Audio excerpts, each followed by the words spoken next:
Why the new Sora/AI Toys R Us ad doesn't have me scared, and what humans did to make the ad presentable.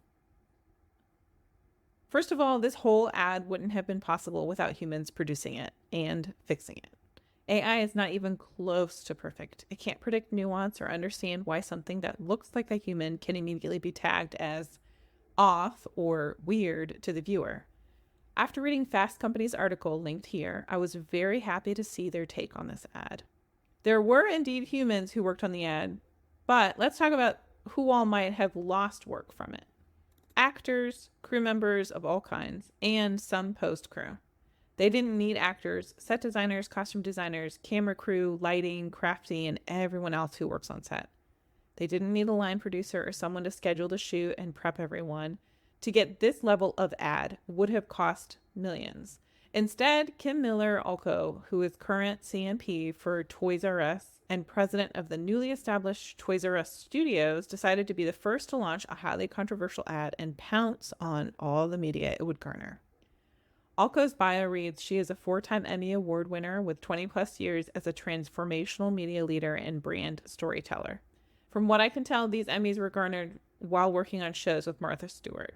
Olko served as executive producer on the ad while it was directed by Native Foreign's CCO, Nick Cleveroff, whose bio reads, Emmy recognized, in a thinly veiled way to say he didn't win the Emmy he was nominated for in contributing to the Narcos series title.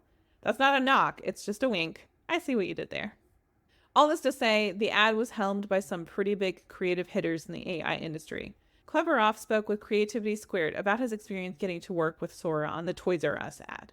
He feels Sora is a way to get out of all the creative things he has in his head, but without having to go through raising funds and pitching in order to get it created.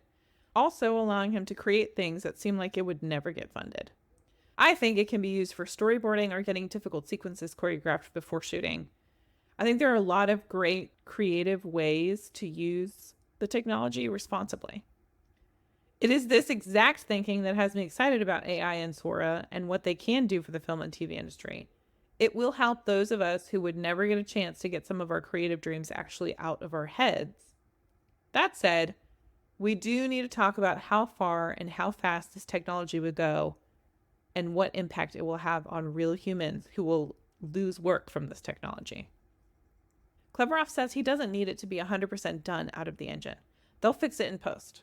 So who all did work on the project? Well, a whole ton of post-production professionals.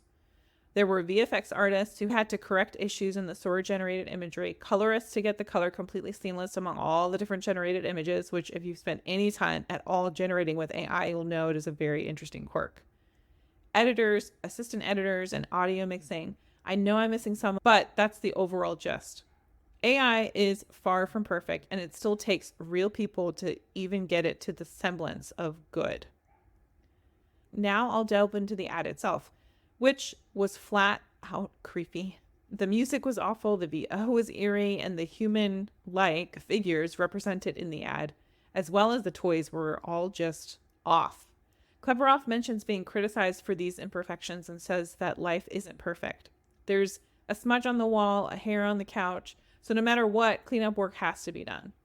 I think the issue is that we're learning about how humans process imagery in a way we've never explored before. We've taken for granted what is real, and if there are enough real imagery in huge CGI films, we believe it. Not to mention that a ton of large-scale films actually take real-life imagery of things, then superimpose it into post. With this ad, though, 100% of it is fake, and that messes with our minds. Cleveroff says in the future, AI tools will be a tool in our tool chest. Just like non-linear editing programs were such a huge shift in the industry in the early 90s, AI is absolutely changing the way we work. It's all about how we ethically implement these tools. We all want to spend more time doing creative tasks versus menial tasks. No one wants to spend hours rotoscoping in-ear monitors on actors. So how do we hold each other accountable, help those who are currently in the industry worried about losing work to see the benefit of these tools amongst all the scary talk that is being pushed around this technology? Start with transparency. In that sense, I'm glad Toys R Us was honest with how the ad was created. The more we're upfront and honest with how we use tech, the less taboo it will become.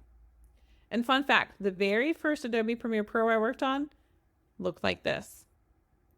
Adobe Premiere Pro 1.0 with the running horse logo. Until next time, this is Shawna.